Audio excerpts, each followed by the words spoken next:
ਬਿਸਮਿਲ੍ਲਾਹਿਰਰਹਿਮਾਨਿਰਰਹੀਮ ਅਸਲਾਮੁ ਅਲੈਕਮ ਜੀ ਆਇਆਂ ਨੂੰ ਖੁਸ਼ ਆਮਦੀਦ ਤੁਹਾਡੇ ਆਪਣੇ ਚੈਨਲ ਸਕਾਈ ਰੈਸਪੀ 'ਤੇ। ਅੱਜ ਮੈਂ ਬਣਾ ਰਹੀ ਹਾਂ ਵਾਈਟ ਚਿਕਨ ਕੜਾਈ, ਜਿਹਦੀ ਮੈਂ ਓਰੀਜਨਲ ਰੈਸਪੀ ਤੁਹਾਡੇ ਨਾਲ ਸ਼ੇਅਰ ਕਰੂੰਗੀ।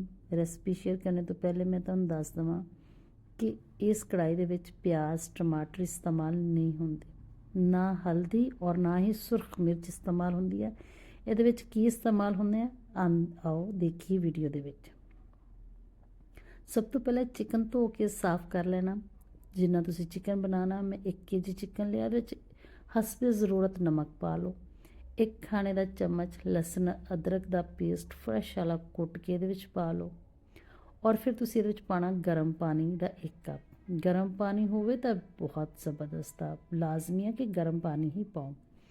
1 ਕੱਪ ਪਾਣੀ ਪਾਉਣਾ ਇਹਦੇ ਵਿੱਚ ਗਰਮ, ਔਰ ਨਾਲ ਹੀ ਇਹਦੇ ਵਿੱਚ ਅਸੀਂ ਪਾ ਦੇਣਾ ਆਇਲ ਅੱਧਾ ਕੱਪ। ਅੱਧੇ ਕੱਪ ਜਿੰਨਾ ਆਇਲ ਤੁਸੀਂ ਇਹਦੇ ਵਿੱਚ ਪਾਓਗੇ, ਇਹਨੂੰ ਚੰਗੀ ਤਰ੍ਹਾਂ ਮਿਕਸ ਕਰਕੇ ਇਹਨੂੰ ਪੱਕਣ ਲਈ ਛੋੜ ਦੇਣਾ। ਜਿਹੜੀ ਵਾਈਟ ਕੜਾਹੀ ਹੈ ਨਾ, ਇਹਨੂੰ ਗੋਸ਼ਤ ਨੂੰ ਪਹਿਲੇ ਫਰਾਈ ਨਹੀਂ ਕੀਤਾ ਜਾਂਦਾ ਤਾਂ ਕਿ ਗੋਸ਼ਤ ਸਖਤ ਨਾ ਹੋ ਜਾਵੇ। ਸਖਤ ਕਰਨ ਲਈ ਚਿਕਨ ਨੂੰ ਫਰਾਈ ਕੀਤਾ ਜਾਂਦਾ, ਇਸ ਲਈ ਇਹਨੂੰ ਅਸੀਂ ਪਾਣੀ 'ਚ ਦੇਖੋ ਇਸ ਤਰ੍ਹਾਂ ਪਕਾਵਾਂਗੇ। ਤਕਰੀਬਨ 15 ਮਿੰਟ ਅਸੀਂ ਪਕਾਉਣਾ ਤਾਂ ਕਿ ਇਹਦੀ ਜਿਹੜੀ ਬੋਟੀ ਆ ਉਹ ਜੂਸੀ ਔਰ ਨਰਮ ਬਣੇ। ਕਿਉਂਕਿ ਇਸ ਕੜਾਹੀ ਦੇ ਵਿੱਚ ਇੰਨੀ ਜ਼ਿਆਦਾ ਗ੍ਰੇਵੀ ਨਹੀਂ ਹੁੰਦੀ, ਇਹ ਸਿਰਫ ਇਹਦੀ ਬੋਟੀਆਂ ਦੇ ਨਾਲ ਹੀ ਇਹਨੂੰ ਸਰਵ ਕੀਤਾ ਜਾਂਦਾ, ਤੇ ਇਸ ਲਈ ਇਹਦੀ ਬੋਟੀ ਨਰਮ ਔਰ ਜੂਸੀ ਹੋਣਾ ਲਾਜ਼ਮੀ ਆ। ਇਹ ਕੜਾਹੀ ਦੀ ਸ਼ਨਾਖਤ ਆ। ਇਹਨੂੰ ਬਹੁਤ ਜ਼ਿਆਦਾ ਤੇਜ਼ ਅੱਗ 'ਤੇ ਨਹੀਂ ਪਕਾਇਆ ਸੀ, 15 ਮਿੰਟ ਪਕਾਇਆ। ਦੇਖੋ ਤੁਸੀਂ ਮਾਸ਼ਾਅੱਲਾ ਸਾਰਾ ਪਾਣੀ ਖੁਸ਼ਕ ਹੋ ਗਿਆ, ਸਿਰਫ ਆਇਲ ਬਚ ਗਿਆ। ਹੁਣ 200 ਗ੍ਰਾਮ ਦਹੀਂ ਚੰਗੀ ਤਰ੍ਹਾਂ ਫੈਂਟ ਕੇ ਇਹਦੇ ਵਿੱਚ ਪਾ ਦੇਣਾ। ਔਰ ਇਹ ਖਿਆਲ ਰੱਖਣਾ ਕਿ ਅੱਗ ਜਿਹੜੀ ਹੈ ਨਾ, ਥੱਲੇ ਦਮ ਵਾਲੀ ਆਂਚ ਕਰ ਲਓ। ਬਸ ਹੋ ਸਕੇ ਤੇ ਚੁੱਲ੍ਹਾ ਬੰਦ ਕਰ 2 ਮਿੰਟ ਲਈ, ਨਹੀਂ ਤੇ ਫਿਰ ਦਮ ਵਾਲੀ ਆਂਚ ਕਰ ਲਓ। ਹੁਣ ਤੁਸੀਂ ਇਹਨੂੰ ਚੰਗੀ ਤਰ੍ਹਾਂ ਪਕਾਉਣਾ। ਇੱਥੇ ਤੁਸੀਂ ਬਾਕੀ ਦੇ ਮਸਾਲੇ ਸ਼ਾਮਿਲ ਕਰਨੇ ਆ। ਬਹੁਤ ਥੋੜ੍ਹੇ ਬੇਸਿਕ ਜਿਹੇ ਮਸਾਲੇ ਇਹਦੇ ਵਿੱਚ ਪੈਂਦੇ ਆ, ਲੇਕਿਨ ਖਾਣੇ ਨੂੰ ਬਹੁਤ ਮਜ਼ੇ ਦੀ ਔਰ ਟੇਸਟੀ ਬਣਦੀ ਆ। ਸਾਰਿਆਂ ਨੂੰ ਬਹੁਤ ਪਸੰਦ ਆਉਂਦੀ ਆ ਔਰ ਬੜੀ ਹੀ ਜ਼ਬਰਦਸਤ ਇਹਦਾ ਟੇਸਟ ਜਿਹੜਾ ਨਾ ਉਹ ਆਉਂਦਾ। ਬਹੁਤ ਤੁਸੀਂ ਕਹੋਗੇ ਕਿ ਵਾਕਈ ਹੀ ਇਹ ਬਣ ਕੇ ਕੋਈ ਲਾਜਵਾਬ ਚੀਜ਼ ਤਿਆਰ ਹੋਈ ਹੈ। ਸਬਜ਼ ਮਿਰਚ ਇਹਦੇ ਵਿੱਚ ਤਿੱਖੇਪਨ ਲਈ 2 ਤੋਂ 3 ਅਦਦ ਮੈਂ ਬਾਰੀਕ ਚੌਪ ਕਰਕੇ ਪਾ ਲਈਆਂ। ਸੁੱਕਾ ਧਨੀਆ ਦਰਦਰਾ ਪੀਸਿਆ ਹੋਇਆ। ਔਰ ਇੱਥੇ ਜਿਹੜੀ ਹੈ ਨਾ, ਇੱਕ ਆਪਾਂ ਹੁਣ ਜ਼ੀਰਾ ਪਾ ਦੇਣਾ ਸਾਬਤ। ਚਾਹੋ ਤਾਂ ਤੁਸੀਂ ਇਹਨੂੰ ਵੀ ਦਰਦਰਾ ਪੀਸ ਸਕਦੇ ਹੋ। ਇੱਥੇ ਨਾ ਥੋੜ੍ਹੀ ਜਿਹੀ ਵੀਡੀਓ ਇਹਦੇ ਵਿੱਚ ਤੁਸੀਂ ਪਾ ਸਕਦੇ ਆ ਕਾਲੀ ਮਿਰਚ। ਮੈਂ ਕਾਲੀ ਮਿਰਚ ਪਾਈ ਆ, ਉਹਦੀ ਵੀਡੀਓ ਮੇਰੇ ਕੋਲ ਸਕਿਪ ਹੋ ਗਈ ਹੈ। ਔਰ ਹੁਣ ਹਲਕੀ ਜਿਹੀ ਆਂਚ ਕਰਕੇ ਬਸ ਇਹਨੂੰ ਅਸੀਂ ਇਸ ਤਰ੍ਹਾਂ ਮਿਕਸ ਕਰਨਾ। ਫਿਰ ਦਹੀਂ ਦਾ ਪਾਣੀ ਖੁਸ਼ਕ ਹੋਣੇ ਲਈ ਇਹਨੂੰ ਕਵਰ ਲਾ ਕੇ ਪੱਕਣੇ ਲਈ ਛੋੜ ਦੇਣਾ। ਇਹਦੇ ਵਿੱਚ ਤੁਸੀਂ ਦੇਖੋਗੇ ਕਿ ਬਹੁਤ ਹੀ ਜ਼ਿਆਦਾ ਜਿਹੜੀਆਂ ਬੋਟੀਆਂ ਨਰਮ ਔਰ ਜੂਸੀ ਹੋ ਜਾਂਦੀਆਂ, ਔਰ ਇਹੀ ਇਸ ਕੜਾਈ ਦੀ ਜਿਹੜੀ ਪਛਾਣ ਆ।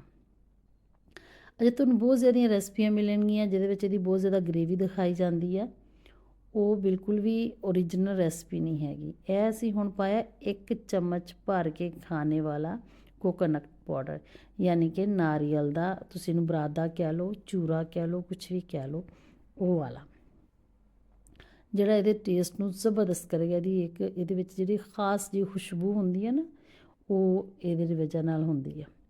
ਹੁਣ ਅਸੀਂ ਇਹਨੂੰ ਜੀ ਪੱਕਣੇ ਲਈ ਛੋੜਦੇ ਹਾਂ ਹਲਕੀ ਆਂਚ 'ਤੇ। ਦੇਖੋ ਤੁਸੀਂ ਮਾਸ਼ਾਅੱਲਾ ਜੀ, ਇਹ ਵੀ 5 ਮਿੰਟ ਦੇ ਬਾਅਦ ਦਹੀਂ ਦਾ ਪਾਣੀ ਬਿਲਕੁਲ ਖੁਸ਼ਕ ਹੋ ਗਿਆ, ਆਇਲ ਸਪਰੇਟ ਹੋ ਗਿਆ। ਔਰ ਤੁਸੀਂ ਦੇਖੋ ਮਾਸ਼ਾਅੱਲਾ ਬੋਟੀਆਂ ਦੀ ਕੰਡੀਸ਼ਨ ਤੋਂ ਵੀ ਨਰਮ ਨਜ਼ਰ ਆ ਰਹੀਆਂ। ਹੁਣ 1 ਪਿਆਲੀ ਫਰੈਸ਼ ਕਰੀਮ ਦੀ ਉਹ ਇਹਦੇ ਵਿੱਚ ਪਾ ਦੇਣੀ ਆ। ਕਰੀਮ ਪਾਉਂਦੇ ਵਕਤ ਵੀ ਖਿਆਲ ਰੱਖਣਾ ਕਿ ਆਂਚ ਬਿਲਕੁਲ ਹੀ ਤੁਹਾਡੀ ਬੰਦ ਹੋਵੇ। ਬਿਲਕੁਲ ਆਂਚ ਧੀਮੀ ਆਂਚ ਰੱਖੀ ਹੋਈ ਹੈ ਮੈਂ, ਦਮ ਵਾਲੀ ਆਂਚ ਆ।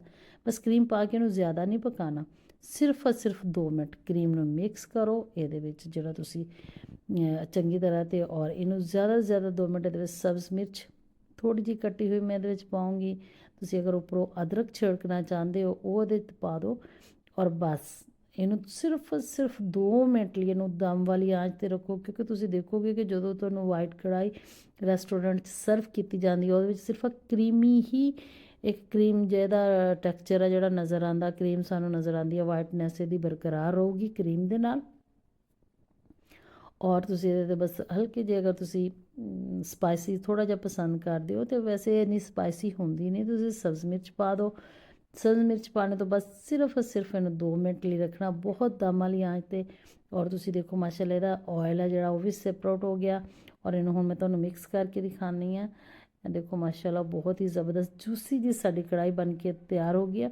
ਉਮੀਦ ਹੈ ਕਿ ਤੁਹਾਨੂੰ ਅਗਰ ਤੁਸੀਂ ਇਸ ਤਰੀਕੇ ਨਾਲ ਬਣਾਓਗੇ ਤੁਹਾਡੀ ਵੀ ਵਾਈਟ ਕਰੀਮੀ ਕੜਾਈ ਬਹੁਤ ਜ਼ਬਰਦਸਤ ਬਣੂਗੀ। ਇਹਨੂੰ ਅਦਰਕ ਔਰ ਸਬਜ਼ ਧਨੀਆ ਪਾ ਕੇ ਇਹਨੂੰ ਗਾਰਨਿਸ਼ ਕਰੋ ਔਰ ਲੈਮਨ ਇਹਨੂੰ ਸਿਰਫ ਸਰਵ ਕਰਨੇ ਵਕਤ ਪਾਇਓ, ਇਹਦਾ ਬਹੁਤ ਹੀ ਜ਼ਬਰਦਸਤ ਟੇਸਟ ਆਉਂਦਾ ਹੈ।